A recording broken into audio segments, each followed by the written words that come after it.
Good evening. Today I want to talk about the concerns I have regarding my own content creation in the future, particularly with the political climate having changed with the possible things that might happen during the Trump administration. Um, so first, let me also say I had a basal cell carcinoma removed from the tip of my nose this morning. That's what the bandage is, and it's still a pressure bandage is still on. So, but that should be okay. I'll just reduce the size of my own face for the rest of the video. Um, Let me just start by saying that um, on Tuesday I did work the entire day from 5 a.m. till 9 p.m. and actually set up on Monday, the day before, as an election officer nearby here in Fairfax County in Northern Virginia. I worked on provisional ballots, and it's quite a challenge. It's quite a fatiguing and quite a challenge to work that. It's very little sleep, but that was my social credit for right now, is to do this kind of civic duty. It's a little bit like being in the military for 2 days. And that was the site. It's just an elementary school and a senior center, a community center, and there's another picture of it. Um, but let me now just go to the list of my concerns and talk about them a little bit. There's basically three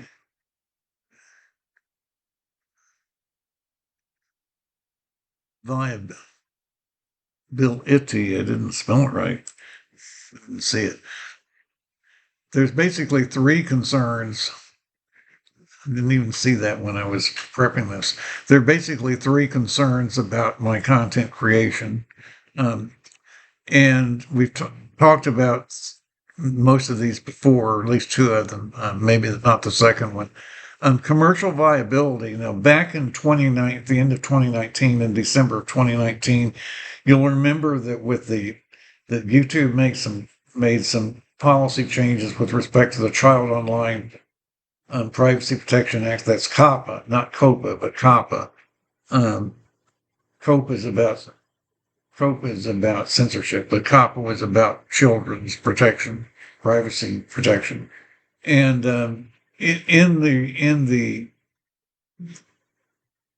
rules that in the policy in the terms of service that were changed in December of 20, talked about that they had the right to require commercial viability from anyone if they wanted to. Now that may have meant more that it's not too expensive for them to carry you if you're a small creator, and that, or it might be interpreted as meaning something I've talked about before with a video back in 2018, that you actually have to be able to make your channel profitable and attract commercial traffic within a certain amount of time. But they've never done this. Now I've wondered if, because the pandemic started right afterwards in January 2020, if they simply backed away from thinking about that because it was no longer practical given the pandemic. It might be, but that's a concern for me because basically I don't charge membership. I don't charge memberships. I don't ask for donations. I don't really have sponsors. I don't have enough volume. The reason that I don't is I do have an estate and I do have some inherited wealth. Some of it was from when I was working, because I am retired, and some of it came from mother when she died. But that would mean that it would be wrong for me to ask for donations, I think, or to use,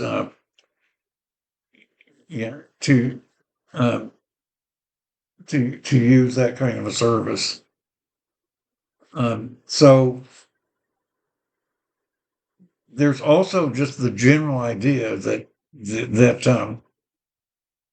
since the around 1996, since the middle 90s, we've gotten used to the idea that people self-publishing on the web without a gatekeeper, and search engines is what supported that until about 2018. I was thinking of Patreon for a minute. Couldn't use Patreon just trying to think of that. Since 2018, um, up through about 2008, search engines were basically in blogs, and flat files were basically how most sites were. And videos started becoming more popular, um, particularly after about 2010 with YouTube and everything. And then with smartphones, algorithms came in, and algorithms became a lot more important than just search engines. But in any case, when people put content out there, they have an influence on others, and the question is, do they have to be able to take responsibility for the influence they have? That would be a good question to ask of me because of the inherited wealth situation. You're competing with professional journalists, supposedly mainstream, and you don't have the credentials or the license, the broadcast license. If you don't do it for a living, is somebody going to hold you responsible for misinformation? Now, there's a lot of talk about misinformation recently, um, but and in my case, I had up to 20 blogs for a long time. First, there were 16, and then I had 20. I had Blogger since 2006, and then I had I had Bluehost WordPress starting in 2000, at the end of 2013, and then I added two more in 2016, and I took most of this down in early 2022, as I told you, as I had advised you all that at the start of 2019 that I might have to. There were objections from some people to the way I did it. It was kind of unfair for me to compete that way. So that's what I promised to do, and I did.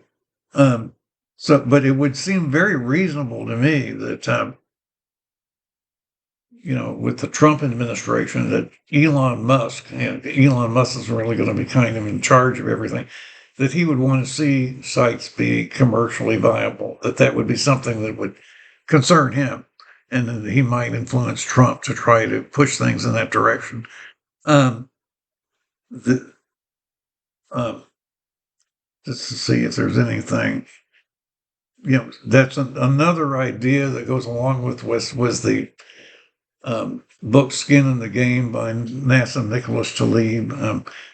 If you're influencing things and you actually have people you're responsible for, and you're talking about the policy that could affect them, that seems fairer than if you're just showing off that you can analyze things for the sake of being an influencer. That's another idea.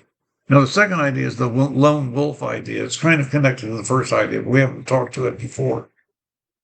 I'm a lone wolf in the way I work. I don't work with anybody else directly. I've thought about it a couple of times of talking to a couple of people. What happened is that at the end of 2019, I learned about the chance to become involved with doing movie pitch fest, and then the first one I had to cancel out because of the COVID pandemic. But I did do the first pitch fest, go to one in New York in 2022, and then another one in Los Angeles in early 2023. So that was kind of the way I partially commercialized some things. Also, the book, there'd been a lot of activity with respect to book sales, improving them, and book promotions and everything. So I actually did some things that were commercial. The lone wolf idea would be more being able to work with other people on a project that wasn't just yours, it was about others, and to focus on group projects where you help an organization or church or a nonprofit or something rather than just work by yourself. It could be that the internet could go in a direction that you want everyone to work with other people and not just work alone. That might be another direction things could go in the future. You're showing off your critical thinking. I love Warren Smith's critical thinking channel, and but when but you're also not being held accountable for the effect what you say might have on things in the future. You're not you don't have any way of knowing what effect you had. Um, and that kind of pressure, by the way, may have been one of the things that led to creating coursework for kids back starting in the early 2010s, and the focus on gender identity instead of sex, because they couldn't talk about sex with kids, but they could talk about gender identity as a separate concept, and where we are with that today. But the lone wolf, when you work with other people in a group, you're often a lot less efficient because you often don't do as much as when you can do just what you want, upload anything you want anytime. So that's something that some people see as controversial, and they want you to see it's as important that you help other people or have, have specific goals that have to do with the needs of other people you're responsible for, as it is to show off that you can do the critical thinking about issues. The third thing is the age verification issue, which we've talked about. There's not a very good agreement about how to do it technically, with a lot of security issues. Uh, it was kind of a topic with the COPA trial, the Child Online Protection Act, back in 2007. And as you probably know, many states have passed laws um, limiting, banning adult sites being available unless they offer age verification. Um, for example, in Virginia, I think it's Pornhub won't even offer it in Virginia now because they don't want to have to do the age verification. But an adult site was assigned to something where 25 or 30, a third of the material or something was supposedly adult material. That could change. It could become much more rigorous, and you could see in the future people being prosecuted when people in other states could access the material without verification. You might see that in the future, cross state line prosecutions. We haven't seen that yet, but I would be concerned that you could see that in the future. Then there's the issue of Project 2025. And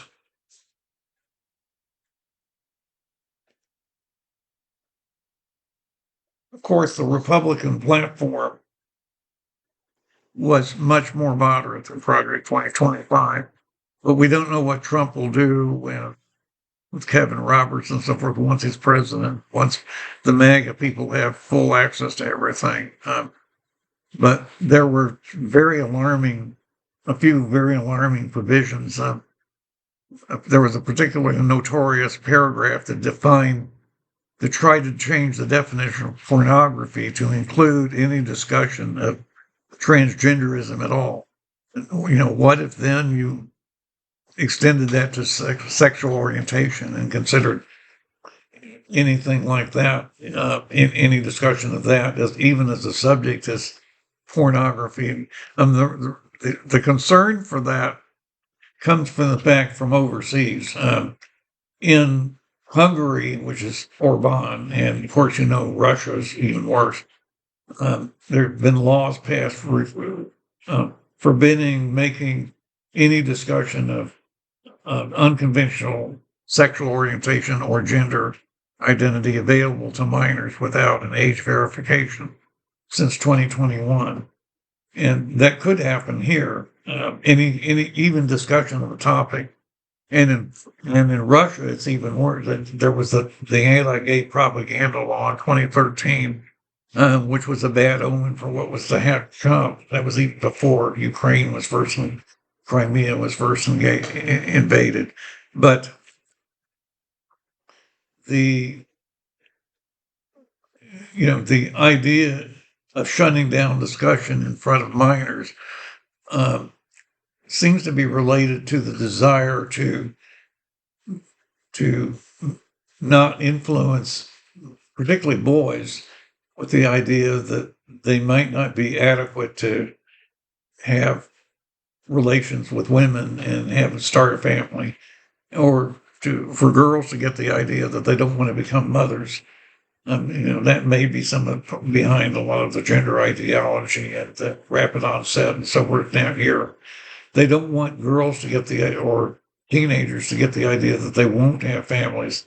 And in Russia, in fact, they're thinking about making it a crime to advocate adult childlessness. And you know that J.D. Vance talked about childlessness here recently.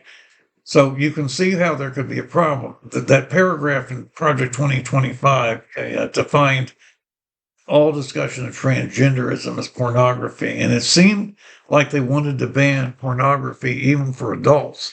They didn't want, and one of the paragraphs didn't even seem to have an age limit, an age protection. It seemed they didn't want it online at all. And so I'd be very concerned about where that could go if somebody took that paragraph seriously. I've talked about it before. Now, just to let you know what I'm doing, the current status, I have had a screenplay written for a first episode. I've also, by a service from my POD publisher, I've been to 2 pitch fests and gotten some pretty good results back in terms of evaluation. I'm working with a screenwriting group online and presenting outlines and even even pages from screenplays and online reading them to other people in a group in a Discord writers group now. And I would say we have about a year left to find out my resources to find out if this can go someplace. That would be, I would say we need to get somewhere by the end of 2025, but I have some ideas of places to go and look further. If I were not allowed to continue publishing online at all, I'm 81, and that's something that could, because of the way these things are coming together, that's something that could happen. That's one of the reasons for these content creation concerns. There are a few projects. I have a novel planned that I actually have a lot of chapters for, but I want to change the protagonist and change the stress points in the story, the inciting incident and the pivotal problem, that story circle idea, and apply it and redo that. I have a piano sonata, which started right after I was expelled from William and Mary.